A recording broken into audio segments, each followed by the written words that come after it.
अस्सलाम वालेकुम गाइस, उम्मीद है कि आप सब खैरियत से होंगे। आज का हमारा टॉपिक है लार्ज इंटेस्टाइन।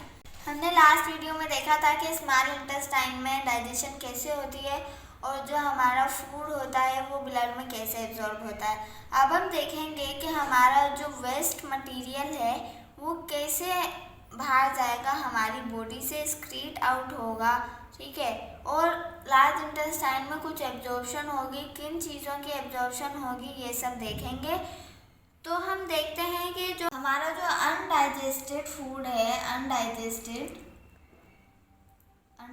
फूड मतलब कि जो डाइजेस्ट नहीं हुआ, ठीक है, और नॉन डिफ्यूजेबल, जो डिफ्यूज नहीं हुआ, जो खराब मटेरियल था हमारे फूड में, ठीक है, जो हमने गलत सलत चीज़ें खा ली थी, जो हमने मतलब हम ऐसे ही कुछ भी खा लेते हैं ना, तो हमारी बॉडी जो होती है वो तो बहुत ख्याल रखती है, ठीक है।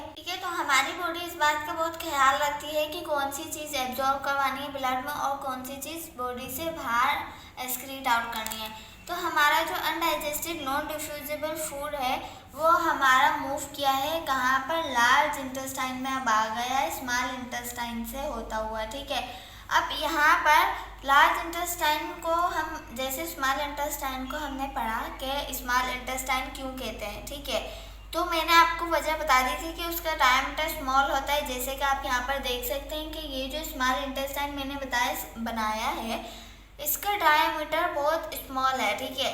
और लार्ज इंटेस्टाइन जो है इसका डायमीटर ये यहाँ से यहाँ तक काफ़ी बड़ा है, ठीक है, as compare to small intestine.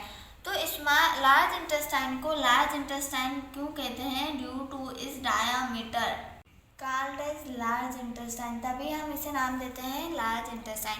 अब लार्ज इंटेस्टाइन कैसी ट्यूब है? ये 1.5 मीटर की एक ट्यूब है, ठीक है। मतलब हमने देखा था कि स्मॉल इंटेस्टाइन जो थी वो 6 मीटर की ट्यूब थी, ठीक है ना, वो लॉन्ग ट्यूब थी और लेकिन उसका डायमीटर स्मॉल था, तभी हमने उसे स्मॉल इंटेस्टाइन नाम दिया। लार्ज इंटेस्टाइन लेंथ में छोटी है स्मॉल इंटेस्टाइन से, 1.5 मीटर की है बस, ठीक है, लेकिन इसे लार्ज क्यों नाम दिया गया है? उसके डायमीटर की वजह से इसे हमने क्या नाम दिया है? Large intestine. अब हमने देखा जैसे कि आपको इस तस्वीर में नज़र आ रहा है, ये मैंने बनाई है लार्ज इंटेस्टाइन। अब लार्ज इंटेस्टाइन के कुछ पार्ट होते हैं। सबसे पहला पार्ट तो होता है सीकम, ठीक है, आप यहाँ पर देख सकते हैं ये जो मैंने पार्ट बनाया है, ये पोर्शन, ये सीकम है। इससे एक ट्यूब अटैच होती है जिसे हम क्या नाम देते हैं? अपेंडिक्स। आप वहाँ पर पिक्चर्स में देख सकते हैं कि ये जो एक ट्यूब बनाई है सीकम के साथ अटैच की है, इसे मैंने नाम दिया है अपेंडिक्स। और अब सीकम के बाद जो पार्ट आता है वो आता है कोलोन, कोलोन के बाद आता है रेक्टम, ठीक है, रेक्टम। ये हो गए लार्ज इंटेस्टाइन के पार्ट। इसके बाद लेकिन ये तो हो गए लार्ज इंटेस्टाइन के 3 पार्ट, लेकिन रेक्टम के बाद जो ओपनिंग आती है उसे हम नाम देते हैं एनस, जहाँ से हमारा वेस्ट मटेरियल जो है एक्सक्रीट आउट होता है। अब हम देखते हैं कि हमारा जो फूड आया है, ठीक है, अनडाइजेस्टेड और नॉन डिफ्यूजेबल फूड जो लार्ज इंटेस्टाइन में आया है वो उसमें से कुछ जो है चीज़ें एब्जॉर्ब होती हैं, ठीक है। अब वो कौन कौन सी चीज़ें होती हैं जो एब्जॉर्ब होती हैं? जैसे कि कुछ मिनरल्स होते हैं, कुछ वाइटामिन्स होते हैं, कुछ साल्ट होते हैं जो हमारी बॉडी के लिए ज़रूरी होते हैं। ये सब, इन सब की एब्जॉर्प्शन कहाँ होती है? Absorbed into blood. ये ब्लड में एब्जॉर्ब्ड होते हैं। कहाँ से? लार्ज इंटेस्टाइन से। लार्ज इंटेस्टाइन ये देखता है कि इसमें जो अनडाइजेस्टेड नॉन डिफ्यूजेबल फूड है ये, लेकिन इसमें कुछ चीज़ें हैं जो हमारी बॉडी के लिए अभी भी ज़रूरत रखती हैं, वो है मिनरल्स, वाइटामिन, साल्ट। ये हमारा जो है लार्ज इंटेस्टाइन ये क्या करेगा? ब्लड में एब्जॉर्ब करवाएगा। अब लार्ज इंटेस्टाइन के पास क्या होता है? बहुत सारे मसल्स होते हैं, जैसे कि ये आपको दिख रहे होंगे, ये मैंने बनाए, ठीक है, ये मसल्स हैं, इनकी वजह से क्या होती है? मूवमेंट होती है और हमारा जो अनडाइजेस्टेड फूड होता है वो हमारा कहाँ तक जाता है? एंड तक जाता है, ठीक है। अब ये सब कोलोन और सीकम में ये सब चीज़ें हो जाती हैं, ठीक है ना।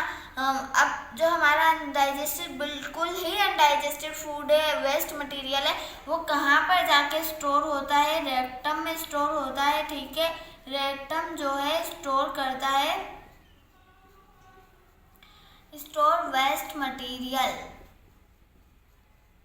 और फिर जैसे ही हमें सिग्नल मिलता है कि अब हमें वेस्ट मटेरियल को एक्सक्रीट आउट कर देना चाहिए बॉडी से, तो वो एक्सक्रीट हो जाता है किस ओपनिंग के ज़रिए, एनस के ज़रिए। ठीक है, ये एक ओपनिंग होती है जिसके ज़रिए जो हमारा अनडाइजेस्टेड फूड होता है, वेस्ट मटेरियल होता है, वो एक्सक्रीट आउट हो जाता है। तो हमने देखा कि सीकम, कोलोन, रेक्टम ये क्या होता है।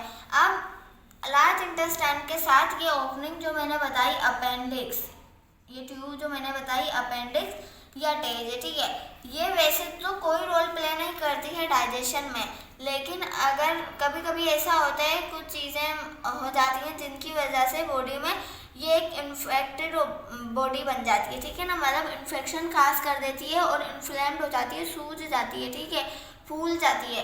तो इस कंडीशन को हम क्या नाम देते हैं, अपेंडाइसाइटिस। अपेंडाइसाइटिस नाम देते हैं हम इस कंडीशन को। ये एक कंडीशन है जिसमें अपेंडिक्स जो है हमारा एक ट्यूब, वो फूल जाती है और इन्फ्लेम्ड हो जाती है और हमारे लिए जो है मसला काज करती है। ठीक है, जिसकी वजह से हमें फिर ऑपरेशन करवा के इस अपेंडिक्स को निकलवाते हैं। ठीक है, आपने सुना भी होगा, काफ़ी लोग होते हैं जिनका अपेंडिक्स का ऑपरेशन होता है। ठीक है, अब हमारे लार्ज इंटेस्टाइन में कुछ बैक्टीरिया भी होते हैं, जो कि क्या करते हैं, अपना रोल प्ले करते हैं डाइजेशन में या विटामिन बनाने में।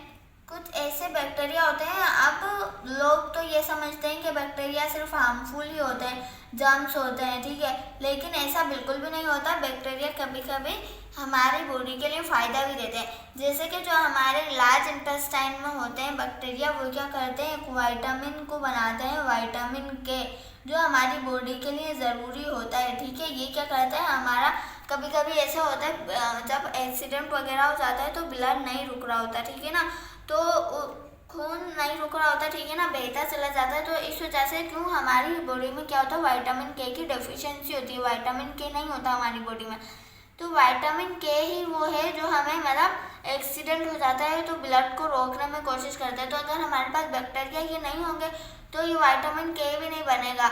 इसीलिए हमने देखा आज के बैक्टीरिया जो होते हैं वो हमारे लिए बहुत फ़ायदेमंद होते हैं। तो हमने सीखा कि लार्ज इंटेस्टाइन एक 1.5 मीटर की ट्यूब है। इसमें जितना भी अनडाइजेस्टेड या नॉन डिफ्यूजिबल फूड होता है वो मूव करता है। ठीक है, मूवमेंट किस वजह से होती है, मसल्स होते हैं बहुत टाइप के। ठीक है, इनकी वजह से मूवमेंट होती है। इसके 3 पार्ट होते हैं, सीकम, कोलोन, रेक्टम।